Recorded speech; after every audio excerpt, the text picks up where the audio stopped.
আইনানুগভাবে সকল কিছু সম্পন্ন হয়েছে, আমি প্রত্যক্ষ করেছি।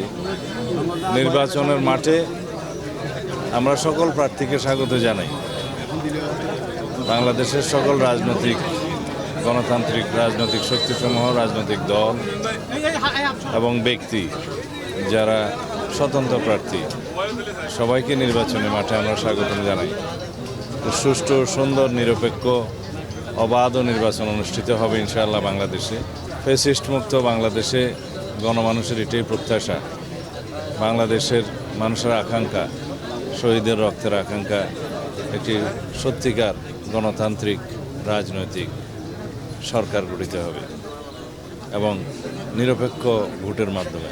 জনগণ ভোটের অধিকার প্রয়োগ করার জন্য উদ্গ্রীব, উন্মুখ হয়ে আছে। সেই পরিবেশটা আমাদেরকে বহাল রাখতে হবে। নির্বাচনী মাঠে সবার জন্য সমান লেভেল প্লেয়িং ফিল্ড নিশ্চিত করতে হবে। নির্বাচন কমিশন এবং সরকার সবাইকে মিলে, রাজনৈতিক দলসমূহ এবং জনগণ সবাইকে মিলে। It's very good. আল্লাহর শুকরিয়া আদায় করছি যে আমাদের মনোনয়নপত্র অবৈধ হওয়ার কিছুই ছিল না। আমরা তো স্বচ্ছ জীবনযাপন করি, আদর্শিক রাজনীতি করি এবং যা হওয়ার তাই হয়েছে। মনোনয়নপত্র বৈধ হয়েছে, আলহামদুলিল্লাহ, আল্লাহর শুকরিয়া আদায় করছি। আজকে এই কোণে আমি চকরিয়া পেকুয়াবাসীকে শুভেচ্ছা জানাচ্ছি।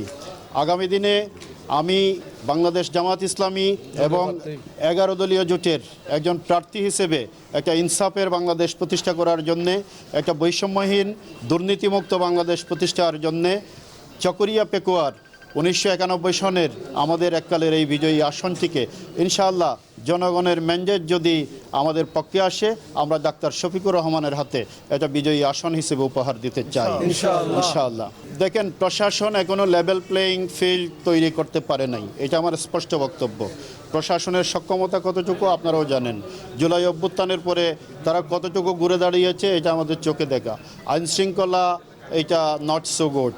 এবং আমাদের এই কোস্টাল বেল্টটা, এখানে অনেক আপনার ঘের আছে, প্রজেক্ট আছে, এগুলি দখল বেদখলের জন্য প্রচুর অস্ত্র আছে। এগুলি উদ্ধারের স্ট্যাটিস্টিক্স এইটা ধরেন সন্তোষজনক নয়। সুতরাং এই অস্ত্র যদি উদ্ধার করা না হয়, প্রশাসন যদি স্পেশালি এই চকরিয়া পেকুয়া আসন এবং এইরকম যেগুলি কোস্টাল এবং আপনার অনেক মাফিয়া গ্রুপের যেখানে কানেকশন রয়েছে, এই সকল আপনার আসনগুলোতে স্পেশাল নজর না দেয়, ডক্টর ইউনূস প্রধান উপদেষ্টা মাননীয়, তিনি যে একটা উৎসবমুখর এবং একটা ঐতিহাসিক ইলেকশনের ঘোষণা দিয়েছেন, সেটা কিন্তু বাস্তবে রূপান্তরিত করা সম্ভব হবে না। এজন্য আমরা আজকে এখান থেকে দাবি জানাই যে অবৈধ অস্ত্র উদ্ধার এবং আপনার সন্ত্রাসী, ডাকাত এদেরকে গ্রেপ্তার করতে হবে। আইনশৃঙ্খলার জন্য প্রশাসনকে নিরপেক্ষ ভূমিকা পালন করতে হবে। বিনা মামলায় মানুষকে গ্রেপ্তার করা যাবে না, হয়রানি করা যাবে না। আমরা জোর দাবি জানাচ্ছি। আমরা প্রশাসনের এখন যে প্রস্তুতি, এইটাতে আমরা স্যাটিসফাইড না।